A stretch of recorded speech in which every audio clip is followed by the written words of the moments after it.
Man, I love that theme music.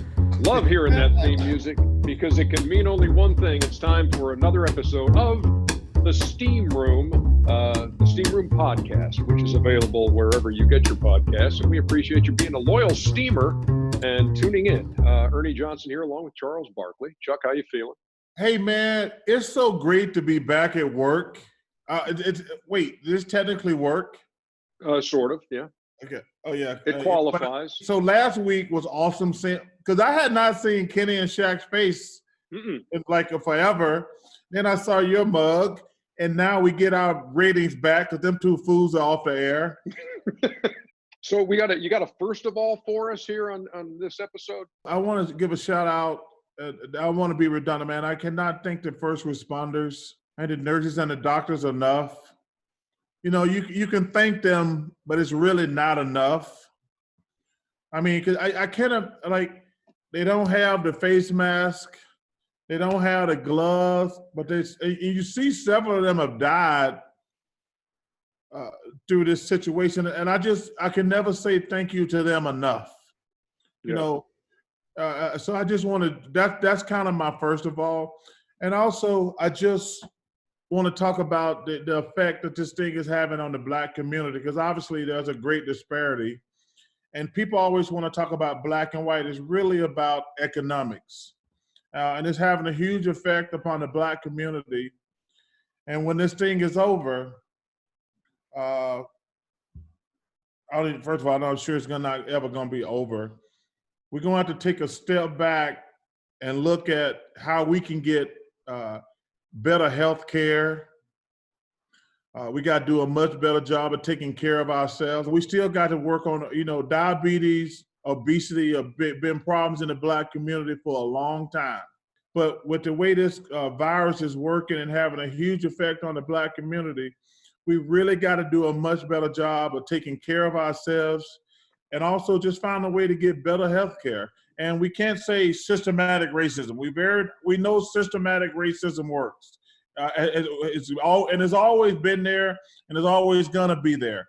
But you can always find a reason to blame something on something, is my point. But we just got to do a much better job of taking care of ourselves, Ernie. Yeah, this is one of the things that we spoke. I did an NBA Together interview yesterday with Kareem Abdul-Jabbar and with Mark Morial, who's the head of the National Urban League. So we discussed that at that point also, and that's something we're going to discuss with Dr. Myron Rolle here on this edition of the Steam Room as well. Dr. Myron Rolle is a former NFL player, neurosurgeon, working at Mass General, and amazing man. Yeah, a fascinating story to tell, and we'll get to that in just a couple of minutes. So that's your first of all, and here's my first of all. I'm repping today my daughter's school where she teaches, Buford High School, and also repping one of your favorite hobbies. See, it's the Buford High School fishing team. Wow, wouldn't you love to have played basketball and been on the fishing team when you were in Leeds? At least I would have passed another class, basketball and fishing. I would have been a twofer. Ernie, you obviously you're proud of your family. You got amazing kids, but Maggie's like one of my favorite. Being a teacher to me is they're the most amazing people. I just got anybody who got the courage to be a teacher. I always say the same things about being a cop or a fireman or a teacher, somebody like that, anybody in the armed service. But I will tell you, I bet these parents, when school goes back, they're going to be hugging Maggie's neck saying, thank you for taking these bad kids. Yeah, we never had any idea what it was like. Yeah. Because I think I've had friends of mine say, I'm never going to say a bad thing about a teacher again, because spending all day with your kid, especially when they're young, just trying to occupy their time, it's like, man, teachers are just amazing people. So shout out to your daughter.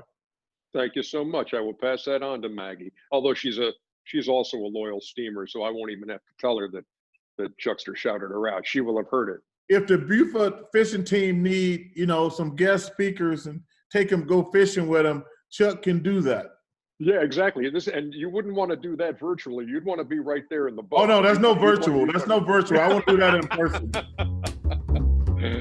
Let's take a break here on the Steam Room, and when we come back, let's talk to Dr. Myron Rolle about his role on the front line in the fight against COVID-19. We'll be back.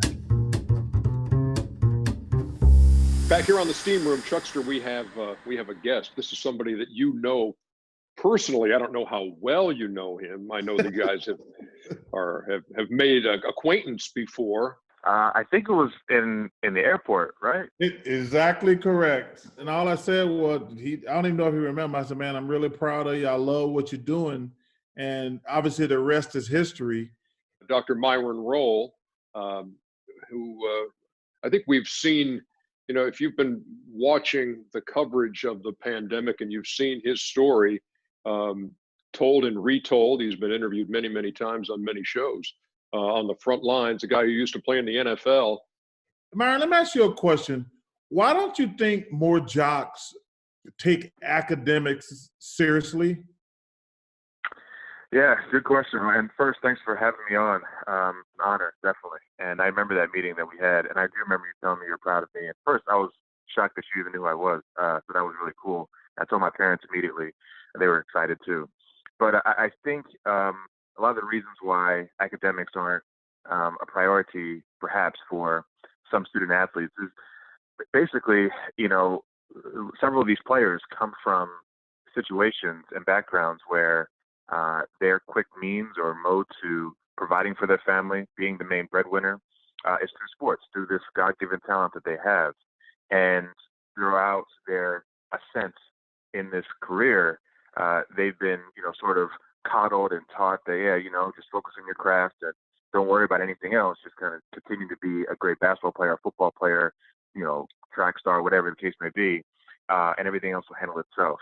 And so without putting a concerted and deliberate effort into wanting to be an academic, serious person, I think it's easy sort of to take the road to just focus on sports. And then by the time sports are done, which we all know they all do end for everyone, you need to find a new passion. For me personally, coming from the Bahamas and growing up in South Jersey, my parents were like, look, this is an amazing chance that we have to be in America. Your cousins would love to have been here. Your godbrothers would love to have been here. But you're here now. We don't have a lot of money, but academics would be a priority for you. And if sports take you somewhere, great. But you're going to make it through your intellectual ability. And so I think it was having that influence early to say, yeah, I'm good in sports. I'm good in football. But there's also something else that, makes my parents proud, and that there was hardwired into my mind early that kind of allowed me to have that balance and that parallel. So when football finished, I can go on to neurosurgery like I'm doing now here in Boston. Myron, I look back at your commencement address at Monmouth from 2015. My daddy said that there have been people who have looked like you, have come from similar backgrounds as you, that have used their mind, their intellect, their leadership ability to galvanize massive amounts of people to become in the front line of their generation and great leaders. And son, you can do the same thing. My father was charging me with the responsibility to be a great leader of my generation. He placed that burden on my shoulders at 12 years old, and I felt honored that my daddy thought so much of his last son. Because in your life, maybe you face it already, or maybe you will face it soon, there'll be a moment where you have to make a choice. You have to make a choice. Do I want to sit back and be a sideline spectator and a boundary observer while others in my generation get in the front line and get on the stage and become players, as William Shakespeare from Stratford upon Avon once said? Or do I get into the front line of this generation and become a strong leader? Then I kind of did the math in my head, and I'm thinking probably it was 21 years ago when you were a 12-year-old, how prophetic it was of your father to use the word front line back at that time. That now that's where you find yourself. Is there a way you can describe a typical day to us as you deal with these victims of COVID-19? Yeah, absolutely. My father, as you mentioned, really was sort of a visionary, right? And still is, and wanted me to be like Paul Robeson and Kofi Annan and Nelson Mandela, Malcolm X and Booker T. Washington, some of these, amazing Black figures who I potentially could ascend to be, or I could just walk in their footsteps. and use, my mind and my leadership abilities that I developed over time to break open doors for other people to follow. And so here we are now with COVID-19. I'm obviously a neurosurgery resident and love the brain and spine and do operate on those particular parts of the body. But because the influx has been so high, especially here in Boston at my hospital, Mass General, and because we're expecting even more people next week and the week after that, our roles have shifted. And now, as a neurosurgical department, we've offered our services to the whole hospital in volunteering to man and manage and triage some of these COVID-19 patients who come off the street. Our floors have been completely turned and transformed into COVID-19 only floors. Our operating rooms, we slowed those down so that if they need to be turned into an ICU, that's possible.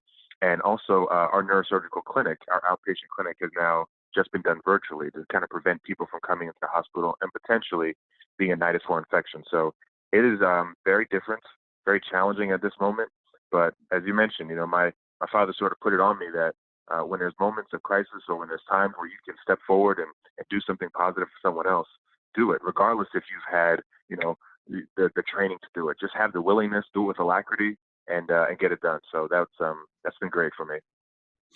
As far as a typical day, give us an example of a typical day for you right now. So I'm working 24-hour shifts. So I go in, early, 4:30, 5 a.m. Sometimes those 24-hour shifts turn into 28 hours if I have to stay and do paperwork or something like that. But I go into the hospital, and immediately when you walk in, you have to show the security guards at our hospital this app. And basically, you go down and say, if you have no symptoms, then you're cleared for work that day. But if you have symptoms, muscle aches, fever, cough, something new onset, shortness of breath, congestion, then you get triaged a different way. So it's basically trying to make sure that no one's entering the hospital as an employee sick. I put on a face mask like everyone has to. The hospital hallways are bare because no visitors are allowed anymore. I round on my patients who are on the neurosurgical service, and a lot of them actually either are COVID-19 positive or are COVID-19 rule-outs. Because a lot of things people maybe aren't, so much addressing in the large scope of this issue is that there are diseases, upper respiratory illnesses that are similar and mimic COVID-19, right? So you have to parse out whether this is pneumonia or the common cold or flu or something else. And so we have a lot of rule-outs that are on our service. But I'd man the emergency department, go see brain bleeds, brain tumors, neurosurgical issues. But a lot of these patients, again, have COVID-19. And so walking into these rooms, making sure that I'm prepared with my equipment, my mask, my gowns, my gloves, my face shields, going in quickly, getting my exam very quickly on the patients, getting my history, doing the tasks that I need to do, and getting out as fast as I could to not, risk the overexposure, right? And then, I'm a part of this surge clinic that we're having at the hospital where, we just take the direction and the lead of our medical doctors, our intensivists, our anesthesiologists, our critical care doctors and nurses that sort of tell us, how to manage these patients. And it's been great. It's really been a collective team effort here at Mass General. So it's an intense day. There's really no slowing down. I might get some rest around like 1 or 2 a.m., maybe about an hour or so. I sleep in our call room, but then you have to get back up and do it again. So that's it. How much do you and your colleagues worry about going home with it, with having contracted it? Yes, it's a great question. We're very concerned, and I am personally very concerned. I just got married 4 months ago, and so I'd love to see my newlywed, obviously, and be around here. But just to be safe, I sent her down to Georgia, Columbus, Georgia, where she's from, to be with her family and kind of stay away from me. So the risk of her contracting something that I may have at the hospital, isn't high. So it's hard to be apart from your family. That's part of the emotional burden that a lot of us are facing at this point. But for me, as I mentioned, just try to be very careful, take the extra time to protect myself with the right equipment. Don't go into a room 7, 8, 9 times with a COVID-19 patient. Just kind of get what you need to get and get out as quickly as possible. And then take off my scrubs before I get home so I'm not bringing anything into my own space. So these are some of the ways I'm trying to be creative and smart with this. Well, 2 things I want to say. Number one, you have to be crazy to play football. I learned that after 1 day of playing football. You have to be crazy. But also, you have to be mentally, people talk about the physical, but I know for a fact I wasn't physically, mentally tough enough to play football. How has football helped you, especially in this such unique situation? Yeah, another great question. Football has taught me a lot, honestly, and it's really prepared me in several different ways. I would say starting playing football when I was 6 and, having cousins who played in the NFL, Samari Roll, Antrim Roll, it's been a part of my bloodline for a while. And I think the traits that have developed in me in discipline and focus, being able to be a teammate, right? And understanding that, the team and the collective goal is more important than individual passions or interests at this point, right? I would love to be taking out a brain tumor of a patient or helping to clip an aneurysm or fixing a degenerative spine or something like that. I would love to do it because I went into neurosurgery to do these things, but that's not the call right now. These aren't the vulnerable patients that we're dealing with. So being a teammate and understanding that the collective goal of facing this very challenging infectious disease is more important than personal interest, that's been huge for me. But I think the best crossover trait for me at this point has been mitigating pressure and also knowing how to be flexible and adaptable. As you know, Chuck, when we're called to have an assignment during a game and you prepare all week for that assignment, like, I'm going to play cover 2 zone, we're going to play our zone coverage and I'm going to cut down this whole half of the field. This receiver is going to be shut down. It's going to be great. But then halfway through the game, Coach Bowden says, yeah, we're going to switch and play man-to-man now. And so you have to refocus and reshape your mind to say, okay, we're going to play man-to-man and lock down this great receiver from University of Florida with Tim Tebow throwing the ball. And it's just, you got to adjust and be flexible and go back to your fundamentals. And I'm seeing that here now. And so the traits are great. And that's why I tell any student athlete that I talk to or mentor, think about medicine, really think about surgery in specific, because it is a team sport. And you can use a lot of things that you've developed your whole life in this new career. Let me ask you about something that I know that you've done a lot of research on, and I've heard you speak about it before. Is also the disproportionate number of fatalities of African Americans due to this coronavirus. And the Surgeon General, Jerome Adams, the other day, when he was addressing this, said, the African American community, the Latino community need to step up, and made a lot of people mad with that characterization of this. How do you put all of that into perspective for us? Yeah, so, I think that if you're Black or brown and you come to our hospital, Mass General, you're going to have quality care. The delivery of care, I think, is not so much the issue. We have the resources and we're willing to allocate them on the people who are the most sick, regardless of where you come from. But I do think that COVID-19 has further illuminated and sort of heightened this awareness of this already existent healthcare disparity and gap in our country. We know it. It's been there. Even in the city of Boston, you see it between the patients that come to Mass General Hospital and the patients that go to Boston Medical Center, which is a heavy trauma place. It gets a lot of the Black and brown community. There's a difference in the level of access and affordability. I think if you're asking people who are Black and brown in low socioeconomic places, the social distance and physical distance, it's hard when you live in close quarters, 8 or 9 people under the same roof, a bunch of people in the same apartment building. It's difficult to practically do that. If they have to go to work or they had to go to work, they would have public transportation, which again, close proximity in a bus, subway, that's another nidus potentially for infection. And we know that emerging non-communicable diseases, hypertension, diabetes, obesity, these things run in this certain demographic, Black and brown people. We know it hits this group harder, and it's in your bloodline. So if you don't have access to a primary care physician, or you can't afford it, or you just practically can't take the time out of your day to see these doctors, to know that you have these pre-existing conditions, to know that you can, potentially have medications to help treat it, or if you know that you have it, but you can't afford the medications to thwart it, then that becomes an issue. And anecdotally, I also know that in the Black community especially, our matriarchs and patriarchs of our family, they often sacrifice their own health so that they can provide for the family, put food on the table, keep the lights on, make sure that everybody's taken care of rather than themselves. So in this infectious disease like coronavirus that really hits people who have pre-existing conditions, if you don't know you have it, or if you do have it, you're not managing it, it's going to hit you a lot harder. I think that's why the stats are so high in this particular population. So what do? I think that it's more than just having the Black and brown community step up. I think it's more than that. I think it needs to be the main power brokers, the people who can swipe a pen and make some policy changes. The people at the high level, they need to change this very structurally violent system that's been going on for a long time. What we can do as medical providers is provide education to this group and say, look, your health is important. Place a priority on it so that when the next pandemic comes and it's trying to hit people who have pre-existing conditions and comorbidities like you potentially have, that you're ready. Because we know hurricanes, natural disasters, depressions, they affect poor people the most. They do. It hits the poorest people all the time.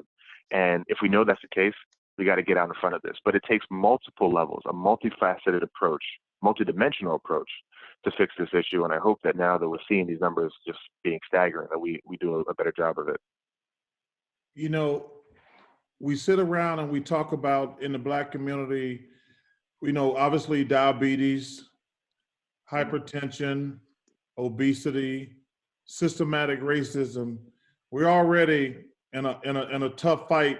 And obviously, like you said, when hurricanes happen, poverty really kicks in. What's the number one piece of advice?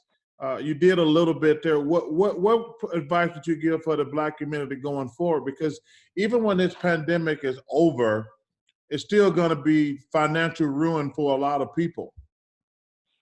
Yeah. Well, I'd say in this particular moment, this COVID-19 moment, if you feel that you're symptomatic or you think that there's been some level of exposure, don't wait on it, right? I have parents and grandparents who often say, oh, child, I'm good. I'm okay. I'm all right. Don't worry about me, right? It's always like, I'm good. Just worry about yourself. Take care of yourself. And that's an issue. We sort of need to get over or get through this idea that, our health can be sort of placed secondary. And I'm obviously biased because I'm in healthcare, but I think there needs to be an idea that let's shift the paradigm where if you have a symptom or you think you've been exposed or you have anything, honestly, anything, go see it and have it checked out immediately, because the quicker you get on it, the faster that you can get treatment, the faster that you can be managed and dealt with appropriately, rather than letting it get to a very dire and extreme level where it may be past the point of return. So that's, I think, what we could do in the present moment. And then after this, it's just about continuing our education, continuing our developing ourselves, right? Looking out within our community to check on each other and make sure that we're eating the right things, we're doing the right things, we're getting checked up the right way, we're finding ways to access the healthcare industry that is very difficult, as we know, with so many challenges and impediments for these people, but we're finding the right avenues. And us as providers and people who are into public health issues like myself, we're making that access a lot easier. So there's a two-pronged approach for sure. And, I just hope that it gets better for sure, because we need it. We need it. Dr. Myron Rolle, it has been an honor speaking with you. We appreciate you taking the time out of what is an incredible schedule as you described it for us already. Let me recommend to folks who are listening here to the Steam Room, look, you can go online and see some of the stories about his journey through high school and college football, Player of the Year in ACC and Rhodes Scholar. But you can also find this commencement address at Monmouth University. It's about 20 minutes long, and it is exquisite. My objective today, young graduates, is to leave you 2% better, 2% improved, 2% edified towards your personal journey, your goals, your ambitions. I'm very excited for this day. I love coming here and speaking to young people like yourself because I take this as sort of like a recruiting pitch to get you in the front line with me so we can join arm in arm and do big things together. There's a lot of work to be done. I know you can do it. The school is primed and ready to do it. It's just about getting it done. Thank you very much for your time. Appreciate it. Dr. Rolle, you said you just wanted to leave those kids 2% better. That's right. And you know what? I feel much more than 2% better after talking to you, and we appreciate all you're doing. Oh man, well that humbles me. Thank you so much, guys. I appreciate for letting me have the opportunity to speak with you. Definitely.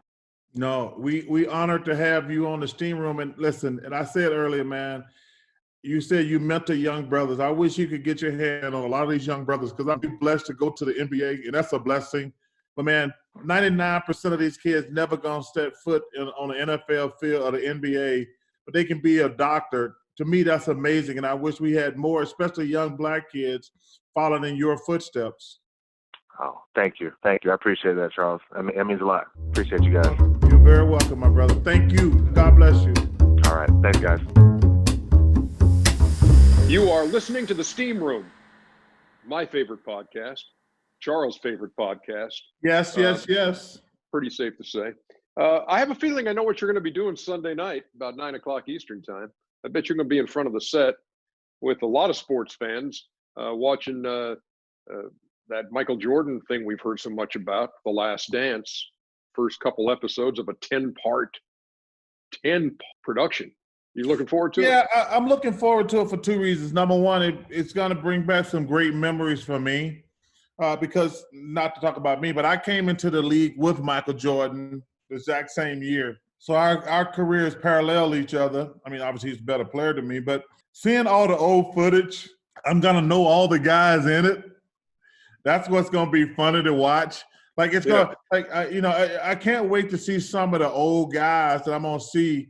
Because that's all, once you're an old guy, all you got is memories. I'm looking forward to that. They sat you down for this, didn't they? Yes. And also, I knew a lot of the stuff that was going on behind the scenes because of my friendship with Michael. And what's going to be very interesting is there's going to be a couple debates to come out of it. Number one, if Michael didn't retire, would they have won 8 championships in a row, which is a fair question. Yeah.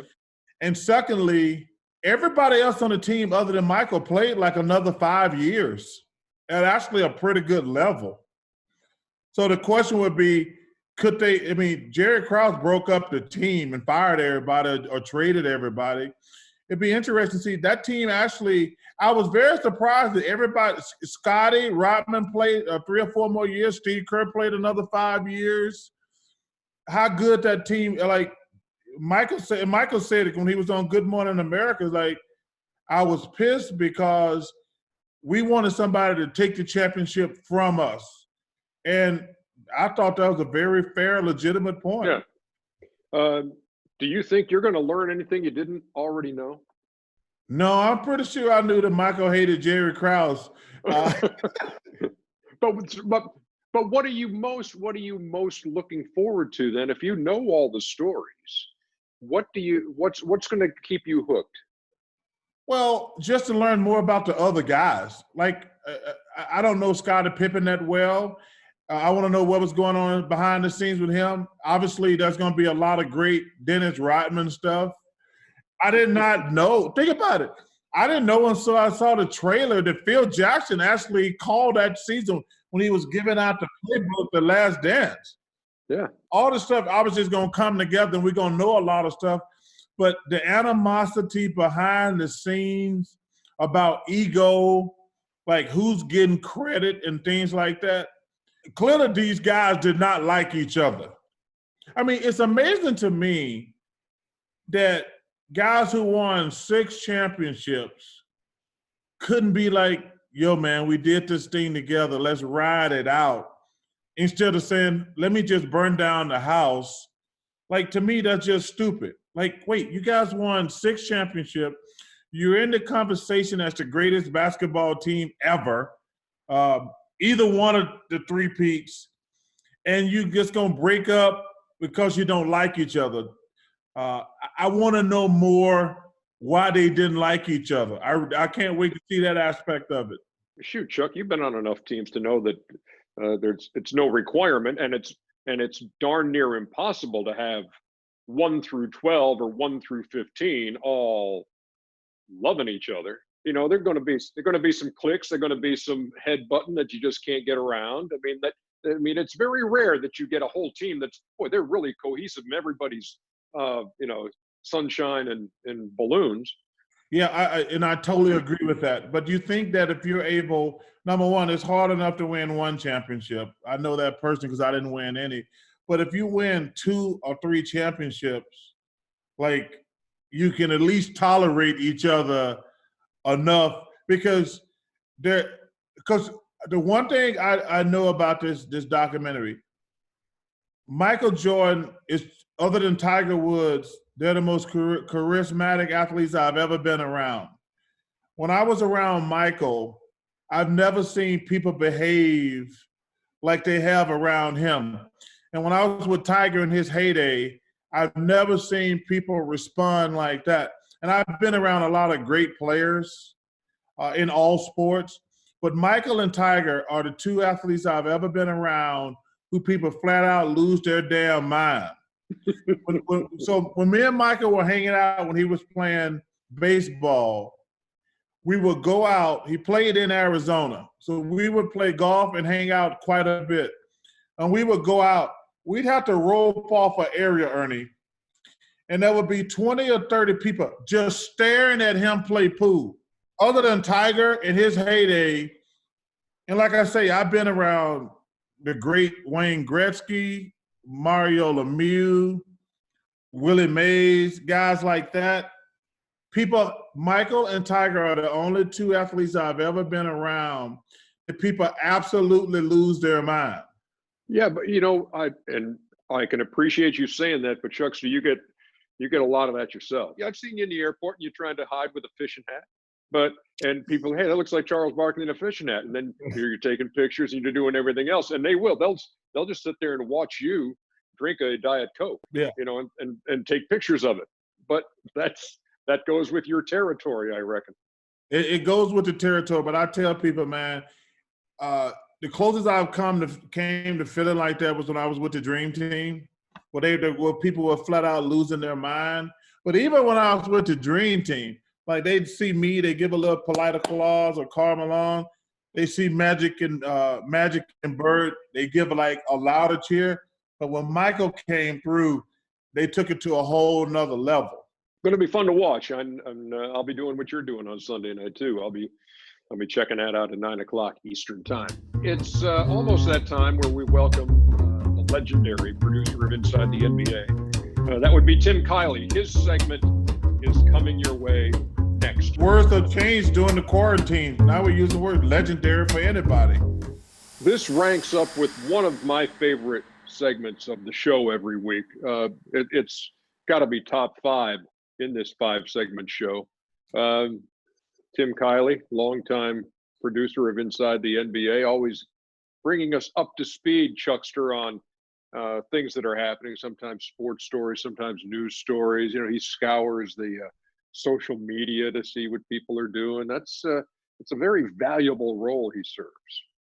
Well, he's got a role. Valuable is an understatement. He's got a role, which is the theme of the show today, role.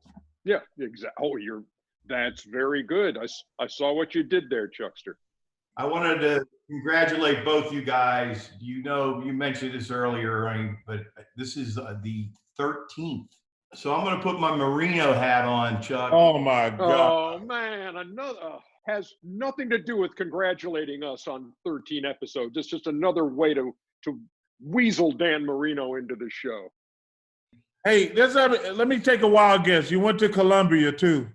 Yes. I almost got thrown out, but I made it, Chuck. I made it. Hey, Chuck, you say this a lot. I don't want to be the old man on the front porch yelling and complaining, but 73 years ago on the 15th of April, monumental moment in history happened. But apparently the people on Jeopardy didn't know that. One of the topics covered in a Major League Baseball course at Arizona State is this player who broke the color barrier in 1947. Shauka. Who is Babe Ruth? No. Nathaniel. Who was Jackie Robinson? Yes.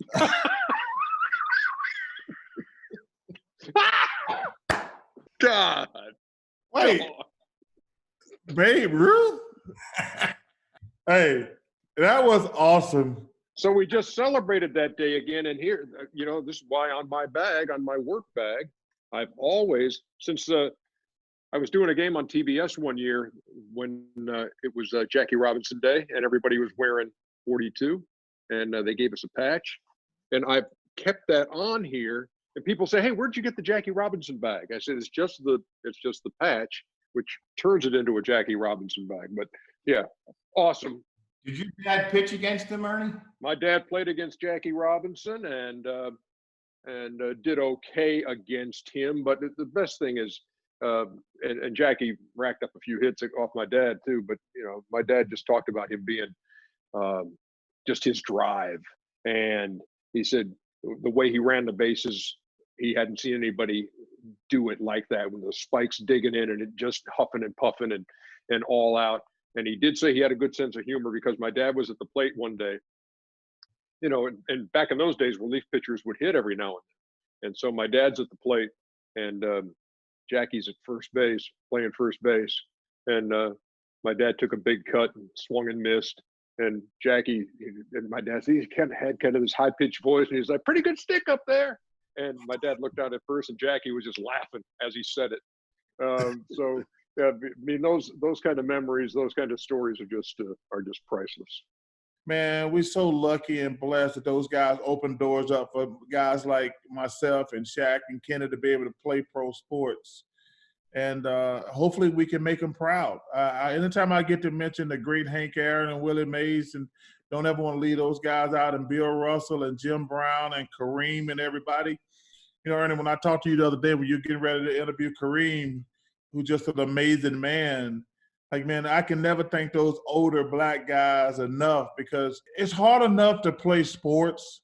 I can only imagine how hard it is to play when you're stressed out all the time about what hotel you're going to stay at, or where you can eat and things like that. You can never say thank you enough. Hey, I brought up with Kareem your memories of when you met him for the first time at that All-Star weekend, and you had walked up to him and interrupted what he was doing. He looked up at you and said, "I'm reading," and you turned around and walked away. He says, I also said in that All-Star game, he had the chance to take a charge from you, and he actually did. He drew a charge from you in an All-Star game. He said, but you need him in the ribs, and he says he still feels it. So there you go. You both have memories of your first meeting. Yes.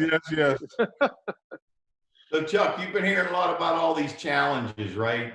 Yes. How are you finding out about all this stuff if you're not on the social media world yet? Tara called me to help me with some of my charity stuff. So I found out about the All In Challenge, and I donated to play golf with me.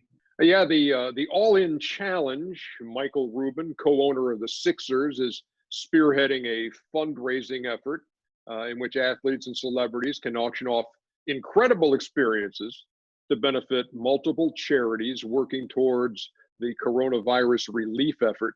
Over $6.5 million raised already. So I'm gonna play golf with some strangers. Hold on, is this supposed to be a prize?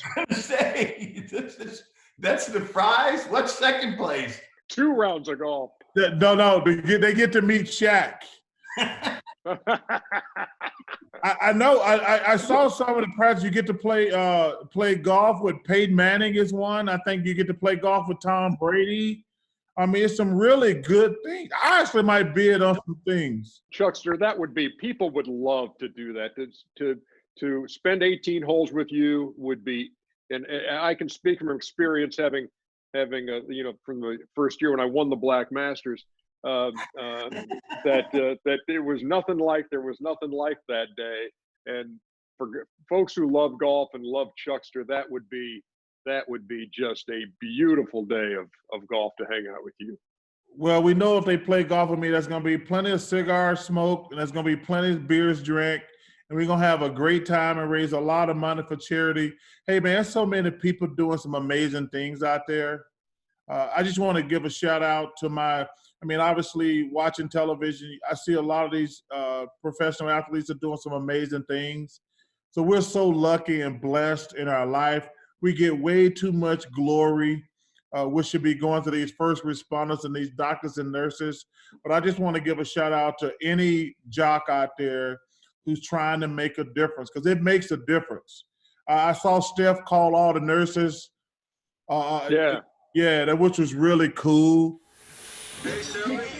Hey, Seth. Hey, Seth. I'm good. How are you? Oh. Great. Wow. Great. Look at me. This is the whole crew. Hey. We got Warriors gear. Go Warriors. I love it. I can't what you're doing. And just the sacrifice, selflessness, the way that everybody's coming together. Thank you so much for, just what you do, your heart, and the inspiration y'all provide for everybody. I mean, they had to go in their garage and break out the old Golden State Warriors stuff, because I know they have been wearing it this year, but the way that team been sticking up the joint. They act like they were wearing that Golden State stuff proud. No, they had to go in the bottom of their garage, because the Warriors only won like 7 games all year. So I guarantee you they wasn't wearing that stuff around all year. Yeah, that's a very nice job of saluting nurses and thanking Steph Curry while at the same time working in a shot at him. That's come on, man. That's vintage you. That's vintage. Come you. on, man. You know they wasn't wearing that Warrior stuff around all year, Ernie. I know. What would you send out to somebody to challenge? Anybody you know, anybody you can think of? Look, at this list goes on and on. You could co-host a show with Ellen DeGeneres. You could play horse with Magic. You could get a walk-on in a DiCaprio De Niro movie. How about this, TK? Can you imagine how much you could Tiger win, who's the greatest golfer ever lived? How about a round of golf with Tiger Woods at Augusta? Ernie, you know how tough it is to get on Augusta. Yeah, but I think Tiger could do it. I actually would bid to play around the golf at Augusta with Tiger Woods. I would bid on that. There's your answer. So you're challenging Tiger to say, hey, play a round of golf with me at Augusta National. A round of golf with me at Augusta. I think, you imagine that would go far? Yeah, you and 2 friends join me at Augusta. Ernie, you realize what he would do to that course. Who? You. Hey, brother. Hey, let me tell you something, brother. I've been working on my game Here we go. every single day.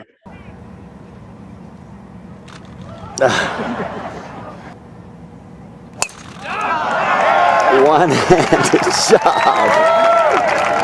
Hey, no. Let me tell you something. I was talking to the guys in Vegas. I was going to be favorite going into the Black Masters this year. No, you weren't. Oh. Okay, I made that up because the casino. I did. I think the Black Masters is the only major sporting event that has not officially announced a postponement or a cancellation. And we're going to wait till the last damn minute. I can promise you that. And Cheryl Ann will be ready. Cheryl Ann with the barbecue last year and the red velvet cupcakes. And we sat out on the back patio. Vince Carter and Gary Sheffield and Chris Webber, Grant Hill. We just sat out there. Maggie was by with the grandkids. And it was just a great day. And maybe one of these days we'll maybe we won't be able to do golf, but we can all socially distance on the back patio again. That would be fun. That worked for me. As long as you're bringing them red velvet cupcakes, brother, I'm in. As long as they're within tossing distance, yeah, we'll be in good shape. TK, you got anything else, or is that it? I'm done, guys. See you later. TK, I love you, brother. We will come back and wrap the show up. Oh yeah, we got some phone calls out here. Yeah, it's back up and operational. Chuck's answering machine next. Back now to wrap things up on the Steam Room, episode number 13. And after a week off, I guess maybe it was undergoing some type of maintenance because it is kind of old, Chuckster, but apparently your answering machine is back up and running. I like that, brother. Let's get it done. You've reached Charles Barkley. Leave a message, America. Hey, Charles, it's Chelsea. First of all, War Eagle. In the last show, you said you're finally thinking about joining social media. But I remember earlier this year, you said you'd rather become a vegetarian than ever join social media. So what's it going to be, Chuck? Embrace the tweets or give up the meats? Very clever. Hey, number one, War Eagle. Number one, I'm never giving up meat. I told you, I don't trust people who are vegetarians. That's not a thing. You can't eat a piece of bacon, something wrong with you. I haven't made a final decision, Kelsey. Ernie has been trying to get me to do social media. And I was talking to Mark Cuban. That's how the conversation came up. I haven't made a final decision. I will keep you posted. I tell you what, I'm going to make a decision before the end of this season. I promise you that. If we ever have a season. I'm not going to try to sell you on it again, but all I'm trying to tell you is that when you have good ideas and you have maybe something that can help out your foundation, and you want to enlist some help or tell people about a great cause, it's a wonderful way to get the news out, the word out immediately to millions of folks. So think about it some more. Give us another answering machine. G'day, Chuck and Ernie. This is James calling from Australia. I'm a loyal Steamer since 2019 and also love the Inside the NBA and the old Open Court episodes, especially the episode where Chuck falls asleep. Unfortunately, the Olympics have been postponed this year, but Chuck, I was wondering if you could please talk about what it was like to be on the 1992 Dream Team and what were some of your favorite moments. And Ernie, what are some of your memories of it? Thanks, guys. Mine are, I don't have as many memories of it, but I do. Let me throw this out because then I'll let Chuck have the stage because he was the dream teamer. But I do remember being in La Jolla for your guys' first workouts because I had to do the draft, and my role in the draft was to interview Christian Laettner when he got picked. And so, yeah, I was in there and I watched him watched a workout and saw this whole assembly of this unbelievable talent. And Chuck, I can't even imagine what it was like to be part of that and just look around in that locker room, man.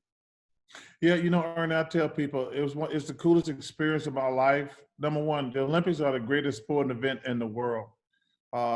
And obviously the highlight for me was when they playing the national anthem, when you get your gold medal, nothing can beat that. Nothing. I mean, like I say, we in America, we're probably the least patriotic people in the world. But when they're playing that national anthem for you, it's the greatest feeling. But the thing I remember the most about it was how well we got along together. There was no egos. Everybody treated each other with respect and dignity. Chuck Daly was amazing. Mike Krzyzewski, Lenny Wilkins, PJ Carlesimo. I mean, it was really cool the way we treated each other. And as you see, one of my most prized possessions this is the United States flag that I borrowed. Wink, wink. It's got all the Dream Team members on it. Wow. So it's one of my most prized possessions. But also, I just want to thank my man because two of our best callers, most consistent callers, man, thanks for the love in Australia.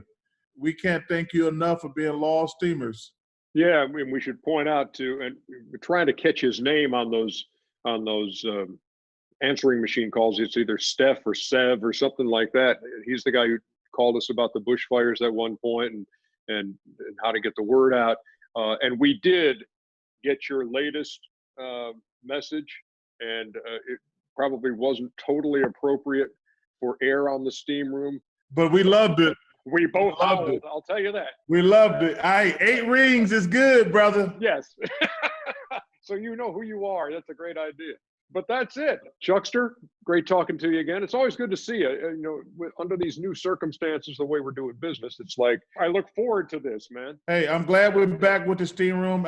Hey, man, we need to give somebody some content because I'm tired of watching old games. So thanks, loyal Steamers, and and thank you again for Dr. Rowe, man. Way to inspire people. Yeah, exactly. That was one of our favorite segments of all time, and a guy who's putting it all out there every day with these 24-hour shifts. Chuckster, great seeing you. Brother. And to all you loyal Steamers, thanks for listening to us. This has been the Steam Room, episode 13.